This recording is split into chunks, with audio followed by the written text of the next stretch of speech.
Mr. Chairman, 2022 was a very busy year. We handled close to 200 incoming and outgoing visits. We expect an even higher tempo in the year ahead, and especially with more countries reopening their borders. The demand for consular services will intensify as more Singaporeans travel overseas and sometimes get into trouble. But more critically, the world has become much more complex, with a perfect storm of multiple interlocking crises in the military, security, economic, public health, climate, technological, and social-political domains. The global order, which has served us so well for the past 6 decades, is under severe strain. Mr. Henry Quek asked how our foreign policy should adapt to these evolving trends. Let me highlight 4 points. First, foreign policy begins at home. I think the leader of opposition also agrees with that. If we are not united and successful as a thriving, vital city-state in the heart of Southeast Asia, we will quickly become irrelevant to the world. I'm also gratified that if you listen to all the speeches by the PAP MPs, the opposition, and the nominated MPs, in fact, if you all exchange your speeches, it would not have been noticeable. This speaks well to the consensus on foreign policy in Singapore. Second point, our foreign policy must be based on a clear-eyed understanding of Singapore's long-term national interests and our vulnerabilities in a volatile and dangerous world. We refuse to be a vassal state that can be bullied or bought. We will not be a proxy or a stalking horse for any superpower. We will uphold principles, but we will not choose sides. For instance, our principled position on the Russian invasion of Ukraine, which in fact has just marked its first grim anniversary, illustrates this point. We defend the right of all nations, big or small, to have their sovereignty, independence, and territorial integrity fully respected. Third, we must continue to make common cause with as many countries as possible by building overlapping circles of friends. The innermost circle obviously consists of our immediate neighbors and ASEAN. Fourth point, we must always uphold international law and rules-based multilateralism and the avenues for peaceful resolution of disputes, precisely because we are a tiny city-state. Let me now deal with the questions on the US-China competition, which I believe Mr. Vikram Nair, Tin Pei Ling, Janet Ang, and the Leader of Opposition have asked about the impact of the difficult and complicated US-China relationship on our region and on Singapore. This represents, in fact, a fundamental deficit of strategic trust, rooted in incompatible worldviews and aggravated by their respective domestic political pressures. Both sides wish to avoid conflict, but neither side can afford to be seen as weak. The balloon incident reflected this dynamic. It exacerbated suspicions and tensions amidst strong domestic reactions on both sides. The incident was a setback to the interactions between the US and China, but I'm glad that Secretary of State Antony Blinken and State Councillor Wang Yi did meet in Munich earlier this month. And it shows that both sides recognize the necessity for dialogue and diplomacy, especially at times like this. Effective communication between the US and China is vital to manage the risk in global affairs. Both sides need to establish guardrails as hardened negative views against the other side increasingly become structural features of geopolitical discourse in both the US and China.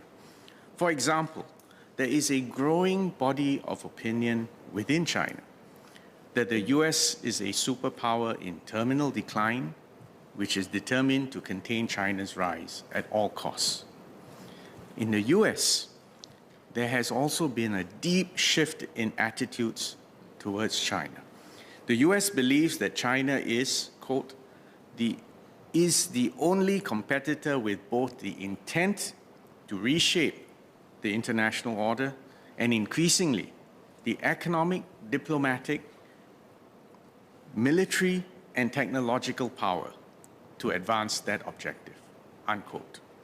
It is now a settled bipartisan US view that China's rising power is inimical to American interests and values. Both sides are now locked in intense and sharpening strategic competition across multiple domains. The US has identified computing-related technologies, biotech, and clean tech as force multipliers throughout the technological ecosystem and emphasized leadership in each of these arenas as a national security imperative. Consequently, the US has decided it needs to maintain as large a lead as possible over China in these fields. To this end, the US is implementing systematic measures, including export restrictions on advanced semiconductor technology. And there are, in fact, ongoing discussions on an outbound investment screening mechanism. On its part, China is determined to achieve greater self-reliance and to prevent itself from being held to ransom. It is progressively onshoring segments of its supply chains in the tech sector. Collectively, these moves by both sides increase the danger of a grand bifurcation in the technological and economic systems, a deepening of tensions, and an elevation of mutual suspicions. And these have profound implications for the rest of the world. There is a real risk that the steps taken by the US and China to reduce their mutual interdependence will adversely affect the global economy, and Singapore will not escape such spillover consequences. Our open economy is highly dependent on doing business with the entire world, and we have benefited greatly from being a vital node in globalized supply chains. The US is the largest foreign investor in Singapore and our top trading partner for services. But we are also one of the largest investors in China, which is our top trading partner in goods. If the US and China get along, then Singapore will be ideally positioned to prosper. On the other hand, if things go wrong between them, these strengths can quickly turn into vulnerabilities for Singapore. The Taiwan Strait has become a more dangerous flashpoint. For China, Taiwan is a part of China, and Taiwanese independence is an absolute red line. However, to the US and some other Western countries, Taiwan is a vibrant democracy that they need to protect, just like Ukraine, which in fact is different because Ukraine is an independent country and a member of the United Nations. Meanwhile, in Taiwan, more and more people are identifying themselves as exclusively Taiwanese. Whilst neither the US nor China seek a military conflict over Taiwan, the fact is missteps or mishaps can easily trigger a cycle of tit-for-tat actions and reactions that spiral dangerously out of control. A conflict over Taiwan will have global repercussions and much more direct impact on Singapore than the ongoing war in the Ukraine. Not only is Taiwan much closer to us geographically, but our ties with the US, with China, and Taiwan are much stronger and deeper compared to our ties with Russia and Ukraine. We have repeatedly stressed to both the US and China that Singapore, and indeed the countries in our region, want to maintain good relations with both countries. We do not wish to be forced to choose sides. We participate in multiple initiatives that have overlapping memberships, but do not always include both parties For instance, whether you talk about the Indo-Pacific Economic Framework or the Global Development Initiative. We have always put Singapore's national interests first, and we take principled positions impartially, even if it does not always please one or the other superpower. And we need the quiet confidence and the national unity to do so consistently for the long term. Given the grave implications for the world, we, like most countries, hope that the US and China will work out a modus vivendi between themselves. SMS Sim Ann will elaborate on our cooperation with both the US and China later. Let me now turn to our immediate neighbors, Malaysia, Indonesia, Brunei. We continue to strengthen our relations with all three countries. Mr. Vikram Nair asked about the significance of the expanded framework agreements with Indonesia. It is noteworthy that Singapore and Indonesia recently completed our respective domestic legal processes for the formal ratification of these three agreements under the expanded framework, namely the Flight Information Region Agreement, the Defense Cooperation Agreement, and the Extradition Treaty. For the FIR agreement, the next step is for Singapore and Indonesia to jointly seek approval from the International Civil Aviation Organization.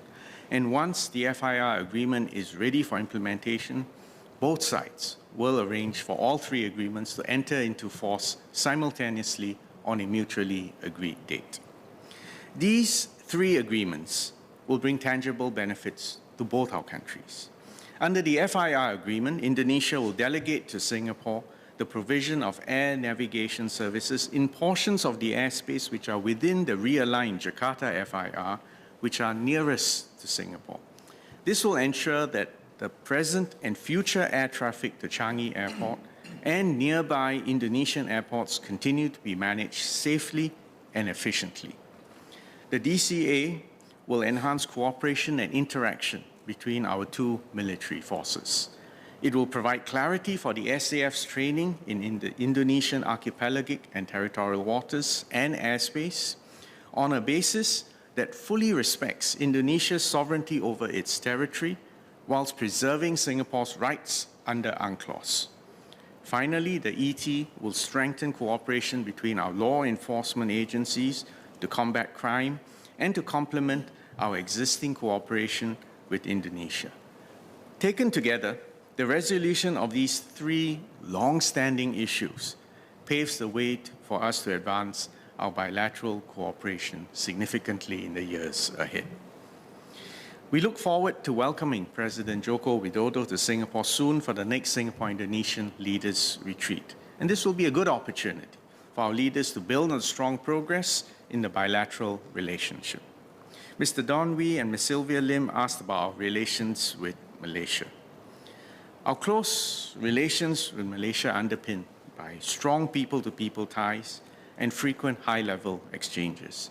PM Anwar Ibrahim became Malaysia's 10th Prime Minister after their 15th general election. PM Anwar is an old friend of Singapore. Many Singaporean ministers have known our Malaysian counterparts, in fact, for decades, and we have kept in regular contact. At the end of January, we welcomed PM Anwar on his introductory visit to Singapore. His delegation included 4 ministers and the Sarawak Premier and the Johor Menteri Besar.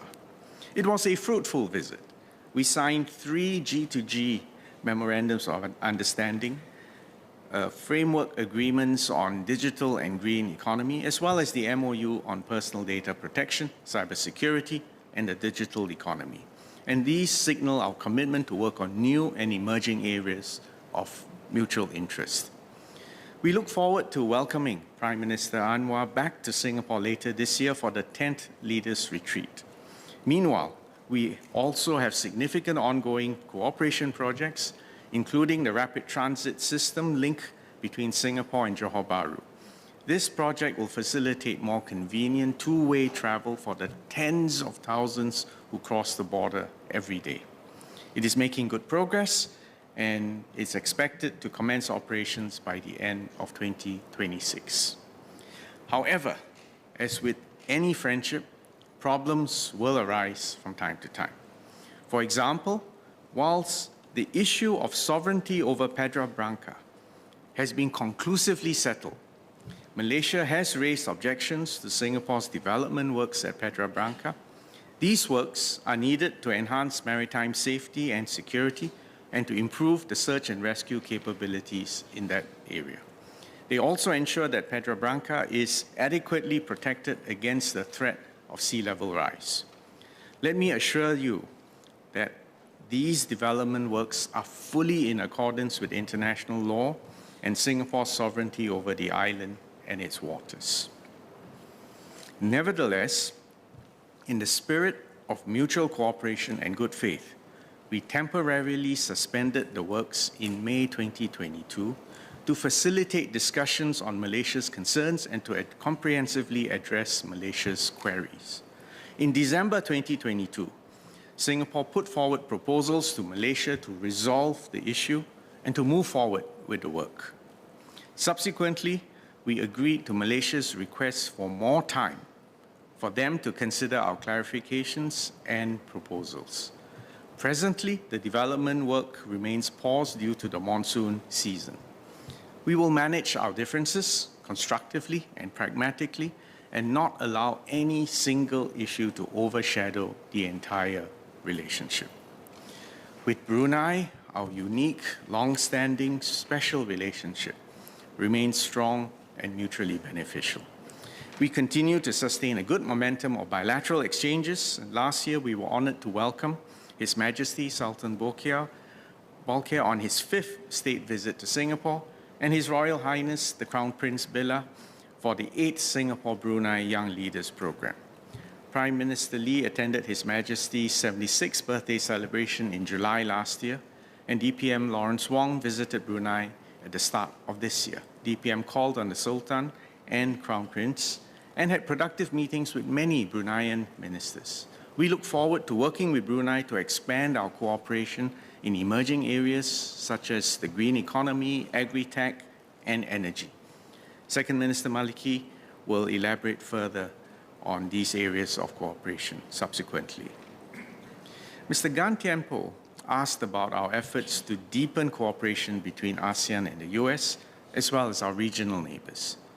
Singapore has always advocated engaging major players so that they all have a stake in the peace, stability, and development of our region and can create a stable balance of power in the Asia-Pacific. This provides small countries like Singapore more room for maneuver than if there was only a single power dominating our region. Naturally, we do not want the major powers to make Asia their battleground or conduct proxy wars here. Instead, we want them to be engaged constructively, politically and economically, so as to enhance regional cooperation, development and security. And this will benefit all countries, big and small, in our region. And this is why Singapore seeks to forge overlapping circles of friends, as embodied in the open, inclusive, and ASEAN-centered regional architecture. ASEAN-led mechanisms like the East Asia Summit, the ASEAN Regional Forum, the ASEAN +3, and the +1 summits bring major powers, including the US, China, Russia, India, Japan, the EU, and Australia, to the same table, convened by ASEAN. Our external partners also want to do more with ASEAN. Last year, ASEAN upgraded its relations with the US and India to comprehensive strategic partnerships, after doing the same with China and Australia the year before. ASEAN also signed a comprehensive air transport agreement with the EU in October 2022.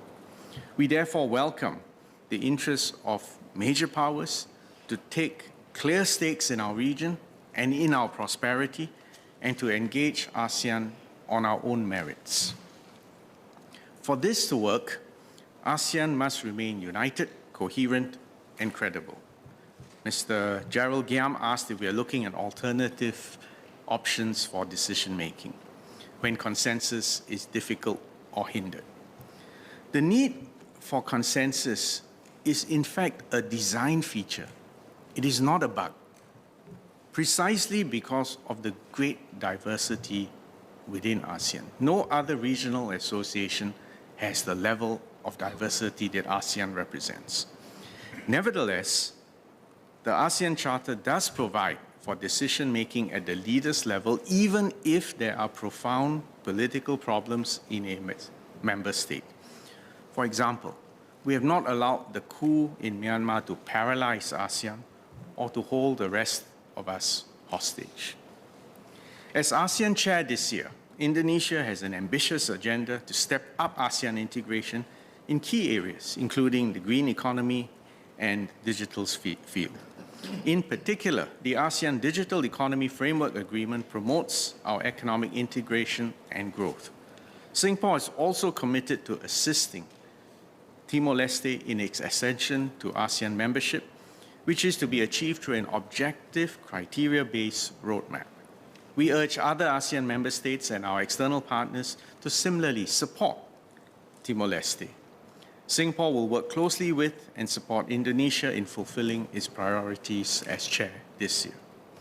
Mr. Seah Kian Peng asked about the outlook in Myanmar and ASEAN's role in it. 2 years after the coup in Myanmar, the situation remains grave and grim. Singapore and ASEAN remain deeply disappointed with the lack of progress in the implementation of the 5-point consensus.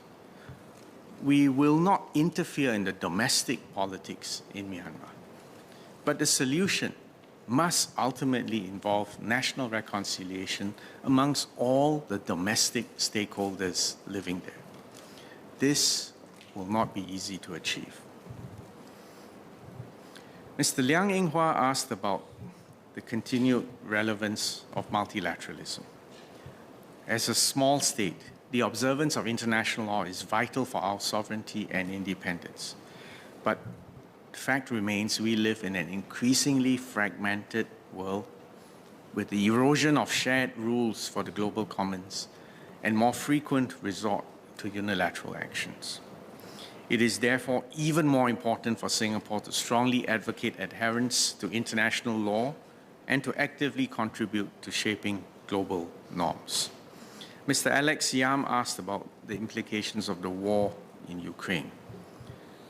Let me state for the record, Russia's invasion is a clear and egregious violation of international law and the UN Charter, which the UN Charter enshrines the core principles of peaceful settlement of disputes, the non-use of force, and non-interference in a country's internal affairs. Russia's invasion sets a very dangerous precedent that jeopardizes the security and existence of small states, and especially small states like us. There are many other global challenges, such as food security, emerging diseases, threats in cyberspace, that all require collective action. The most salient and urgent is climate change, and Singapore is particularly sensitive to this as an alternative, energy disadvantaged, and low-lying island state. Singapore must continue advocating for multilateralism and globalization and support for the United Nations. We do our part to contribute to multilateral governance of the global commons. We're helping to develop fair, inclusive, and well-functioning global carbon markets. Singapore has been co-facilitating Article 6 negotiations on developing carbon markets at the Conference of Parties of the UNFCCC and concluded carbon market collaboration agreements with Ghana, Peru, and Papua New Guinea at COP27 last year. We also have a significant role in developing international oceans law, as well as new global norms in cyberspace and even outer space. Ambassador Rina Lee serves as the president of the Biodiversity Beyond National Jurisdiction Intergovernmental Conference, which aims to enhance the sustainable use of our maritime global commons.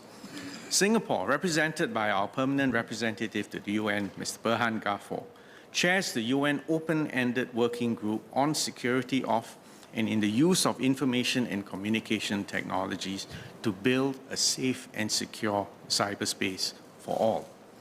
Singaporeans are also taking the lead in other international organizations. For example, Mr. Darren Tang serves as the Director General of the World Intellectual Property Organization. This is the first time a Singaporean has led a UN agency, whilst Mr. Raja Kumar serves as the President of the Financial Action Task Force. He also happens to be the first Singaporean to have assumed this role. Strategic and geopolitical tensions are also undermining the multilateral trading system. And Singapore depends on a stable, functioning, and free international trading system to make a living, centered around a common set of rules for all. Remember, our trade volume is 3 times our GDP. So, we do need to continue to uphold such a system as embodied and represented by the World Trade Organization. We also diversify our trade relationships through regional agreements such as RCEP, that's ASEAN 10 plus China, Australia, New Zealand, Korea, Japan. Mercosur. We have also substantially completed our negotiations for the Mercosur-Singapore FTA, and we have also signed on to the Pacific Alliance Singapore FTA. And mind you, all these have been signed during the last couple of years when there was a pushback against globalization, against free trade, and in fact, the world being disrupted by the COVID-19 pandemic. But we have been able to double down on the cause of free trade. So we will need to continue to seize opportunities in global integration and also seize opportunities in emerging areas like the digital economy and sustainability.